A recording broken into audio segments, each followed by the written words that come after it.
The sound of glass shattering echoed through the grand hall of the Montgomery estate, cutting through the hum of conversation and laughter. The champagne flute slipped from my sister's hand, crashing against the marble floor. The room fell silent, all eyes darting between us. My name is Victoria Montgomery, and according to the legal documents my sister, Isabella, had filed 3 months ago, I was supposed to be dead. Isabella's face drained of color, her perfectly applied crimson lipstick now a stark contrast against her pale skin. She looked like she'd seen a ghost. The irony wasn't lost on me. That's impossible, she stammered, gripping the edge of the antique dining table for support. You're supposed to be dead. I stepped further into the room, my heels clicking against the marble floor. In a tragic boating accident off the coast of Greece, wasn't it? I said, my voice calm, but laced with sarcasm. Body never recovered. Such a shame. I held up a stack of documents in my hand, waving them slightly for emphasis. Funny thing about death certificates, they're much harder to fake than you'd think. The room erupted in whispers. The guests, mostly family friends, business associates, and a few distant relatives, looked between us, their expressions a mix of shock and confusion. I recognized most of them. They were the same people who had attended my father's funeral last year, the same people who had watched Isabella and me grow up. And now, they had been toasting to my untimely demise. I hadn't planned on making such a dramatic entrance. Originally, I was going to handle this quietly through lawyers. But when I received the invitation to my own memorial celebration, forwarded by an old college roommate who was genuinely concerned, something in me snapped. The sheer audacity of Isabella hosting a party to celebrate her inheritance of our father's empire, using my death as the catalyst, deserved a more theatrical response. Ladies and gentlemen, I announced, my voice carrying across the room. I apologize for interrupting the festivities, but as you can see, reports of my death have been greatly exaggerated. Isabella had recovered enough to force a laugh, though it sounded more like a strangled cough. Victoria, darling, what a surprise. We were told we thought you had died in a boating accident off the coast of Greece 3 months ago. I raised an eyebrow, my lips curling into a faint smile. Yes, I heard quite the story you came up with. Although, next time, you might want to check if your supposedly dead sister has actually left the country before filing a death certificate. The truth was, I had been in New York the entire time, working with private investigators and lawyers to build a case against my sister. While Isabella had been telling everyone I was off on some luxurious Mediterranean cruise, I had been gathering evidence of her systematic attempt to steal my inheritance. Our father, Charles Montgomery, had built Montgomery Enterprises from the ground up. When he died last year, his will was clear. The company and his assets were to be split equally between Isabella and me. Neither of us could sell our shares without the other's consent, and major decisions required mutual agreement. It was his way of ensuring we'd work together, protecting his legacy. Isabella had other plans. This is ridiculous, Isabella snapped, finally finding her footing. Where have you been? We searched everywhere. We had search parties in Greece, hired local guides. No, you didn't, I countered calmly, cutting her off. Because there was never any search. There were no guides. There wasn't even a flight booking in my name to Greece. Would you like me to share the documentation proving that with everyone here?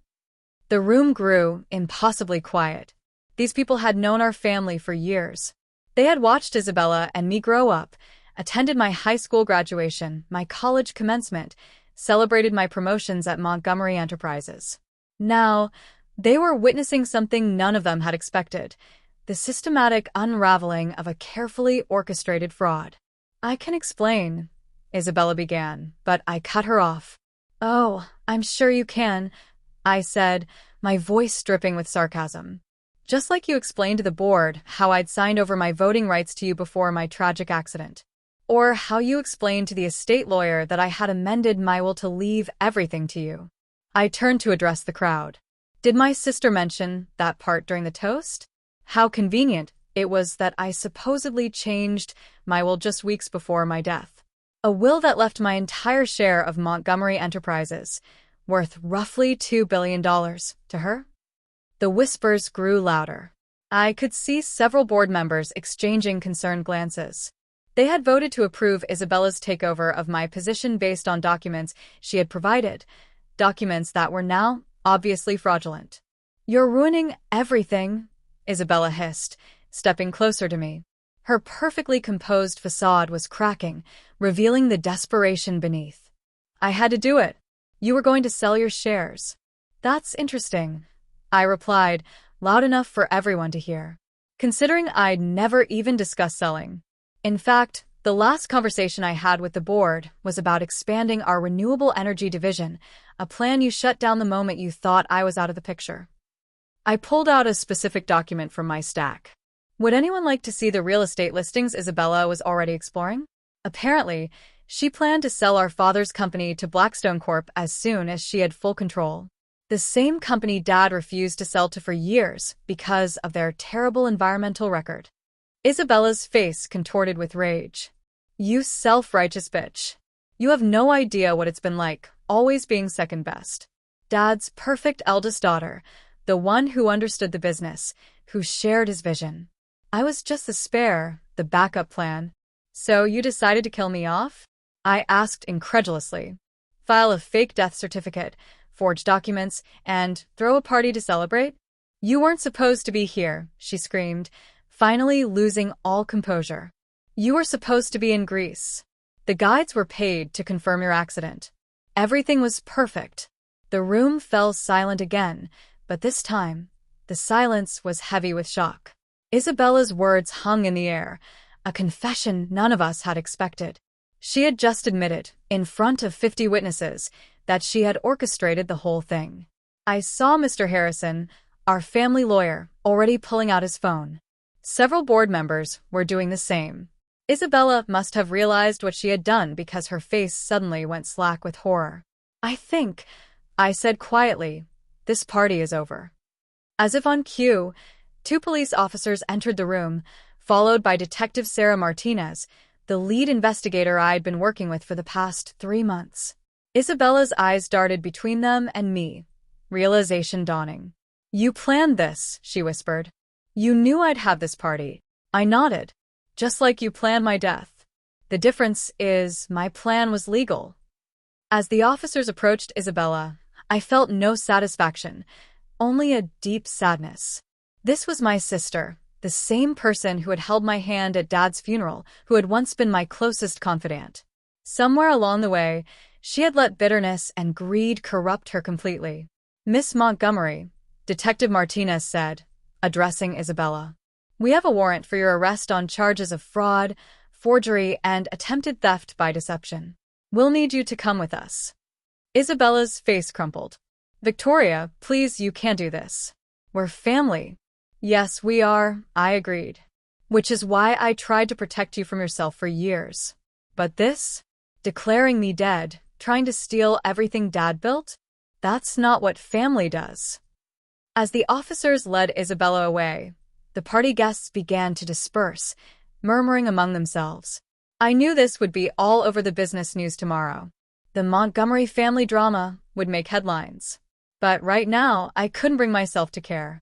I walked over to the table where Isabella had been standing minutes before, picking up the champagne bottle she'd been using for her toast. The label was from our father's private collection, wines he had been saving for special occasions. She had even raided his cellar while pretending to mourn me. "Miss Montgomery," Mr. Harrison approached cautiously.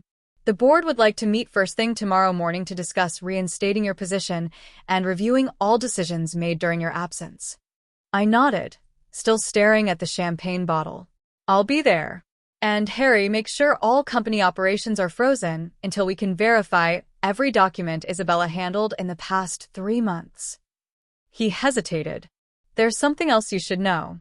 Your sister, she was in negotiations to sell Montgomery Enterprises. The paperwork was nearly final." "I know," I said quietly. "I found the contracts. She would have signed them next week, wouldn't she?"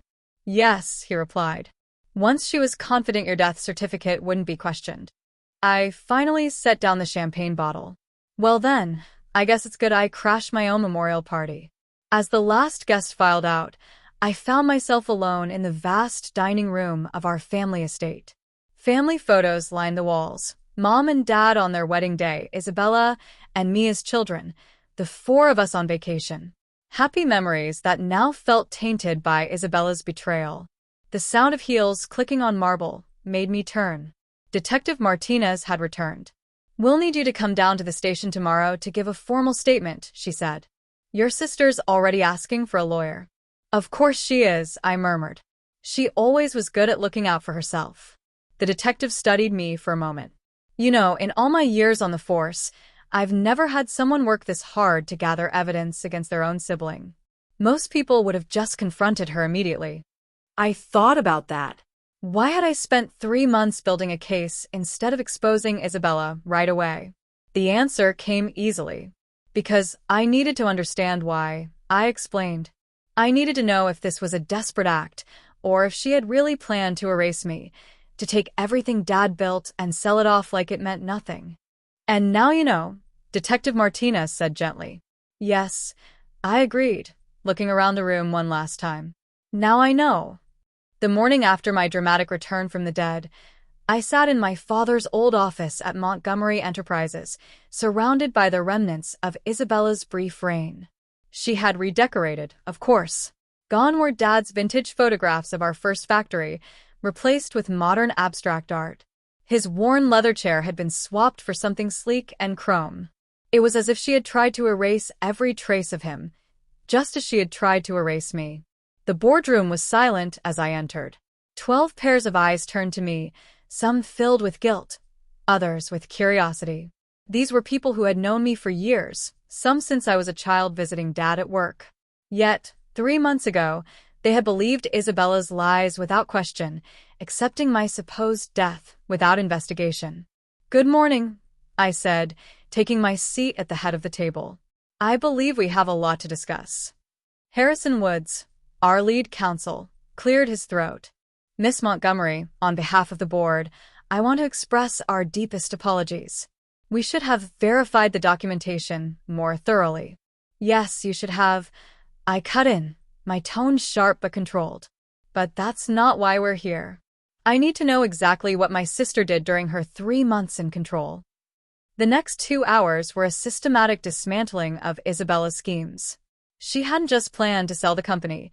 She had been deliberately weakening it to force a sale. Contracts with long-term clients had been canceled, key personnel dismissed, and our expansion into renewable energy had been halted. "She claimed these were all part of your final wishes," board member Janet Chin explained, looking uncomfortable. "That before your trip to Greece, you had expressed concerns about the company's direction. And none of you thought to question why I'd suddenly abandoned the renewable energy project I spent 2 years developing?" I asked quietly. The silence was telling. After the meeting, I retreated to my office to review the stack of documents Michael, my assistant, had prepared. Employee terminations, project cancellations, property sales. Isabella had been busy. But something wasn't adding up. My phone buzzed again. Margaret, my stepmother, had been blowing up my phone since last night. She had conveniently missed my memorial celebration due to a spa retreat in the Hamptons. Now, she was desperate to explain how she had no idea what Isabella, her precious daughter, had been planning. "Olivia, darling," her voice dripped with false concern when I finally answered. "I've been trying to reach you. This horrible misunderstanding with Isabella." "Misunderstanding?" I interrupted. "She declared me dead, Margaret." "That's not a misunderstanding. That's fraud." "She was confused, desperate," Margaret insisted. "You know how hard it's been for her, living in your shadow. If you just talk to her." "She's in jail," I reminded her. "And based on the evidence we gathered, she'll be there for quite a while." There was a pause, then Margaret's voice turned cold. "You always were heartless, just like your father. Isabella needs our help, not our judgment." "What she needs is a good lawyer," I replied. "And speaking of lawyers, they'll want to talk to you too, about the death certificate you helped her file." The sharp intake of breath told me I had hit a nerve. "I don't know what you're talking about." "No?" "So, you didn't sign as a witness? Didn't provide a statement about my last known whereabouts?" "The paperwork has your signature, Margaret. The line went dead. I sat down, unsurprised.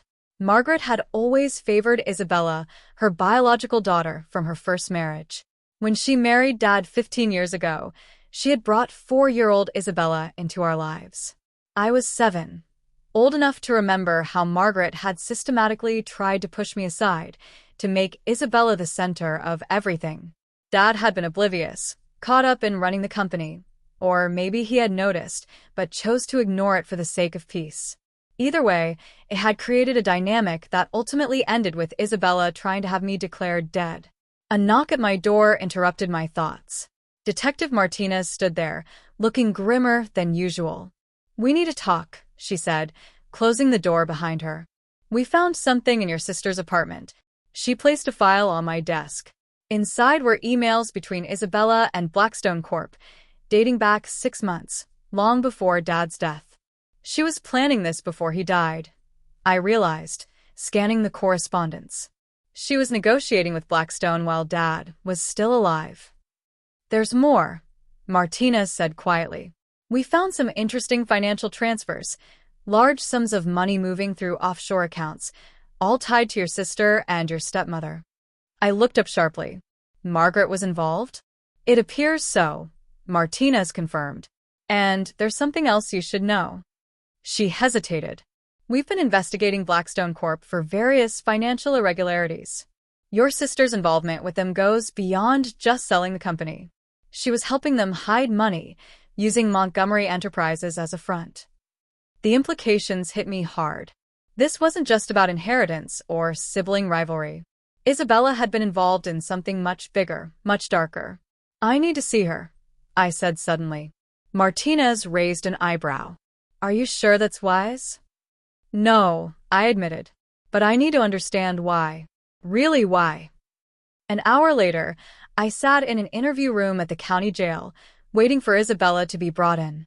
The contrast to yesterday's polished party hostess was stark. Without her makeup and designer clothes, she looked younger, vulnerable.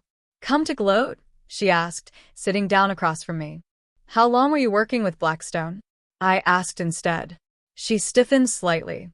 "I don't know what you're talking about." "We found the emails, Isabella. And the offshore accounts. Margaret's involvement. All of it." I leaned forward. "What I don't understand is why. Dad left us both equal shares. You didn't need to declare me dead to be successful." "Equal shares?" She laughed bitterly. "That's rich. You really don't get it, do you? It was never about the shares. It was about proving I could do what you couldn't, make the tough decisions, take the company into the future by selling it to Blackstone. The company Dad spent his life building. Blackstone understands business, not this tree-hugging renewable energy nonsense you've been pushing. They were going to make Montgomery Enterprises global." "They were using you," I said quietly. "To hide money, probably illegal funds.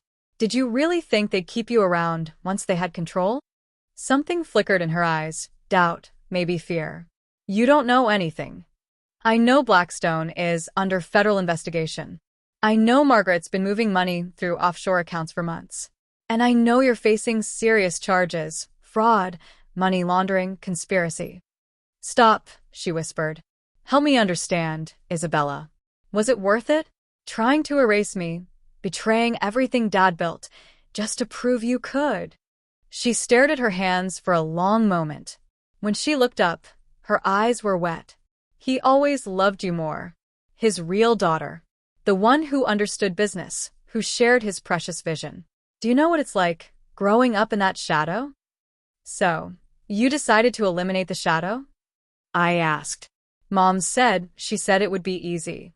File the death certificate, take control, make the sale. No one would look too closely. You were always traveling anyway, always too busy for family." She wiped her eyes. "It wasn't supposed to be like this." "No," I agreed softly. "It wasn't." I stood to leave, but her voice stopped me. "What happens now?" I turned back. "Now? Now I have to save our father's company from the mess you and Margaret created. And you? You have to face the consequences of your choices." Walking out of the jail, I called Detective Martinez. "I need everything you have on Blackstone Corp," I said. And I want to know exactly how deep Margaret's involvement goes.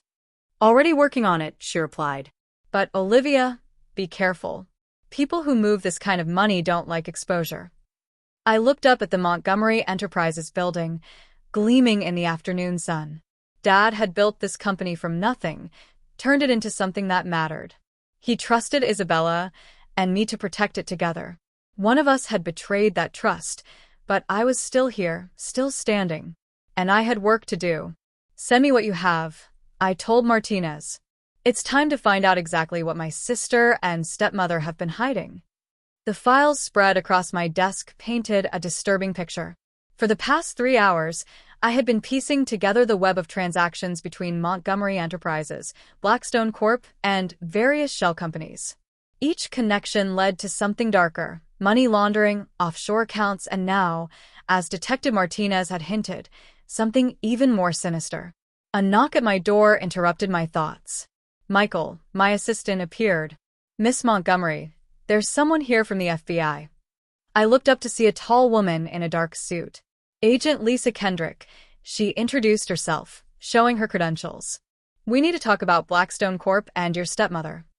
I was wondering when you'd show up, I said, gesturing to the chair across from me. Detective Martinez mentioned a federal investigation, which just became a lot more interesting thanks to the evidence we uncovered. She sat down, studying me carefully. Do you know what your sister and stepmother were really involved in? I gestured to the files. Money laundering through offshore accounts, using Montgomery Enterprises as a front for Blackstone's illegal activities. That's part of it, isn't it? Kendrick nodded. But Blackstone isn't just hiding money. They're hiding weapons deals. The words hit me like a physical blow. Weapons. Blackstone Corp. Has a secret division specializing in arms trading, Kendrick explained. Your stepmother's connections in Europe provided the perfect cover for moving both money and merchandise. Montgomery Enterprises' legitimate shipping routes would have made ideal smuggling channels. My mind raced.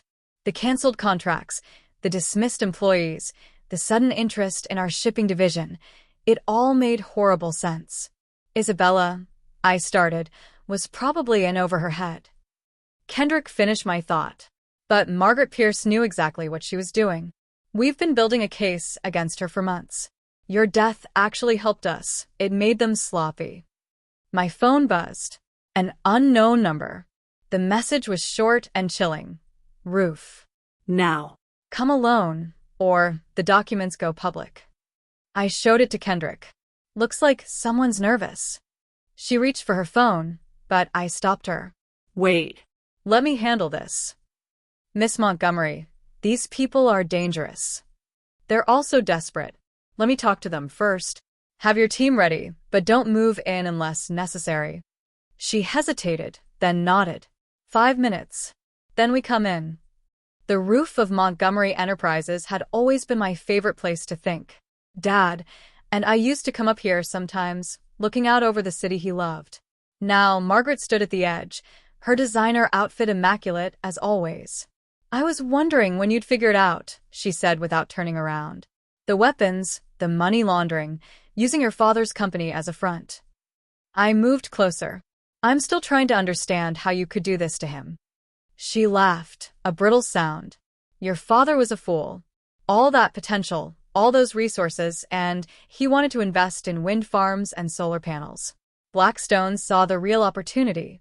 So, you decided to turn his life's work into a smuggling operation? I asked, disgusted. I decided to make it profitable. She finally turned to face me. Isabella was supposed to handle things quietly. The death certificate, the transfer of power. It should have been clean. But she couldn't even manage that properly. She's your daughter, I said, my voice filled with disgust. You used her, manipulated her into committing fraud. Oh, spare me the moral outrage, Margaret snapped. Isabella was weak, too concerned with proving herself to you and Charles. She couldn't see the bigger picture. And what picture is that? Running guns through my father's company. Do you have any idea how much money there is in arms trading? Blackstone was going to make us all rich. Now she pulled out a flash drive. I have enough evidence here to destroy everything your father built. One email to the press, and Montgomery Enterprises' involvement in weapons smuggling goes public. I took a step closer. You really think it's going to work? The FBI already knows everything. Something flickered in her eyes. Fear, maybe, or desperation. You're bluffing. Agent Kendrick is downstairs right now. They've been investigating Blackstone for months. Isabella's arrest just gave them the opening they needed. Then I have nothing to lose, she said, moving back toward the edge. Your precious company's reputation won't survive this scandal. That's where you're wrong, I said calmly. Because while you and Isabella were busy trying to erase me, I was gathering evidence, not just about the fraud, but about everything. Every transaction, every shell company, every connection to Blackstone. And do you know what I found? She stared at me, waiting. I found proof that you and Blackstone orchestrated this whole thing without Montgomery Enterprises' knowledge or involvement. The company isn't implicated. You are. You're lying, she whispered, but I could see the doubt in her eyes. Dad might have been too trusting, but he wasn't stupid. Every major transaction, every shipping contract required both his signature and mine. You needed us both out of the way to implement Blackstone's plan. That's why you convinced Isabella to have me declared dead. The door to the roof burst open. Agent Kendrick emerged with several armed agents. Margaret Pierce, you're under arrest. Margaret looked at the flash drive in her hand, then at the agents surrounding her. For a moment, I thought she might jump. Instead, she laughed, a hollow, broken sound. You really are your father's daughter, she said as the agents took her arms. Too noble for your own good. No, I corrected her. I'm just smart enough to protect what matters. As they led Margaret away, Agent Kendrick approached me. We'll need your help untangling all of this. Blackstone Corp., the weapons deals, the money trails. You'll have my full cooperation, I assured her. But first, I need to see my sister again. Isabella looked even smaller in her prison jumpsuit, her face pale under the harsh fluorescent lights. When I sat down across from her, she wouldn't meet my eyes. Mom's been arrested, I said quietly. I know, she whispered. The guards told me. She picked at a loose thread on her sleeve. She was using me, wasn't she? This whole time. Yes. Did you know about the weapons? Not until today. She swallowed hard. I need to know how much you were involved in. Did you understand what Blackstone was really planning? She shook her head, tears spilling down her cheeks. Mom just said they wanted to modernize the company, make it more profitable. I knew about the money laundering, but I thought it was just tax evasion or something. When I found out about the weapons, I was already in too deep. Why didn't you come to me? Because I wanted to prove I could handle things on my own, she burst out. You were always Dad's favorite, always the perfect daughter. For once, I wanted to be the one in control. I studied her for a moment. You know you're facing serious charges. I know, she whispered. But if you cooperate with the FBI, tell them everything you know about Blackstone and Margaret's operation, it could help your case. She finally looked up. Why would you help me? After what I did? Because despite everything, you're still my sister. And Dad believed in second chances. He would be so ashamed of me, she said, her voice breaking. Probably, I agreed. But he'd also want us to fix this together. She wiped her eyes. I'll tell them everything I know about Mom, about Blackstone, all of it. 1 year later, the courtroom was packed for Margaret's sentencing. I sat in the front row, watching my stepmother stand before the judge in her designer prison jumpsuit, somehow still managing to look imperious despite the circumstances. Margaret Pierce, the judge began, you have been found guilty of money laundering, conspiracy to commit fraud, and facilitating illegal arms trading. The list of charges went on. In the end, she received 15 years. As they led her away, she caught my eye. Her expression was a mixture of hatred and something else, perhaps respect. I had outmaneuvered her, protected the company, and exposed her schemes. In her own twisted way, maybe she was finally proud of me. Isabella's sentencing had been different. Thanks to her cooperation with the FBI, which helped bring down Blackstone's entire weapons operation, she received 5 years with a possibility of parole after 3. More importantly, she had shown genuine remorse. I visited her every month at the minimum security facility where she was serving her time. Today, I had news. Montgomery Enterprises just launched its largest renewable energy project yet, I told her in the prison's visiting room. Solar farms across 3 states, wind turbines off the coast. Dad would have loved it. Isabella smiled, a real smile, not the artificial one she wore in her socialite days. He would have. You're doing exactly what he always dreamed of. The board approved something else too, I continued. A rehabilitation program for former inmates, helping them transition back into the workforce. In about 2 years, when you're eligible for release, there could be a place for you, entry level, of course, and with strict oversight. Her eyes widened. You'd really give me another chance? After everything? Everyone deserves a chance to rebuild, Isabella. Even you. She reached across the table, squeezing my hand. I'm sorry, Olivia. For everything. I was so jealous, so desperate to prove myself that I lost sight of what really mattered. I know, I said softly, but we can't change the past. We can only learn from it. Later that evening, I stood in Dad's old office, my office now, looking out over the city. The company had not just survived the scandal, it had emerged stronger. Our commitment to renewable energy and ethical business practices had attracted new investors, partners who shared our vision. Michael knocked on the door. The environmental impact report you wanted, he said, placing a folder on my desk. And there's something else. He handed me an envelope. Inside was a letter written in my father's familiar handwriting, dated just weeks before his death. Mr. Harrison had found it while organizing old files. My dearest Olivia, it began. If you're reading this, something has happened to me. I need you to know that I've always seen the strength in you, not just your business acumen, but your heart. Isabella struggles with feeling overlooked, and Margaret, well, I fear I've been blind to many things where she's concerned. But you, my brilliant daughter, you see clearly. Trust that vision, lead with integrity, and remember that family, despite its flaws, can always be rebuilt. All my love, Dad. I wiped away tears I hadn't realized were falling. He had known, maybe not the extent of Margaret's deceptions, but he had known there were problems. He had trusted me to handle them. My phone buzzed. A text from Detective Martinez, who had become a friend through all of this. Blackstone executives all convicted. Final appeal denied. It's really over. I texted back a simple thank you. Looking around the office, I noticed something I had missed before. In the corner, still in its original frame, was the first dollar Dad had ever earned at Montgomery Enterprises. Below it, he had written, "Remember why you started." I did remember. And now, I had my own story to add to the company's legacy, not just one of surviving betrayal, but of rebuilding, reforming, and giving second chances. Isabella would have her opportunity to earn back trust. The company would continue growing in the right direction.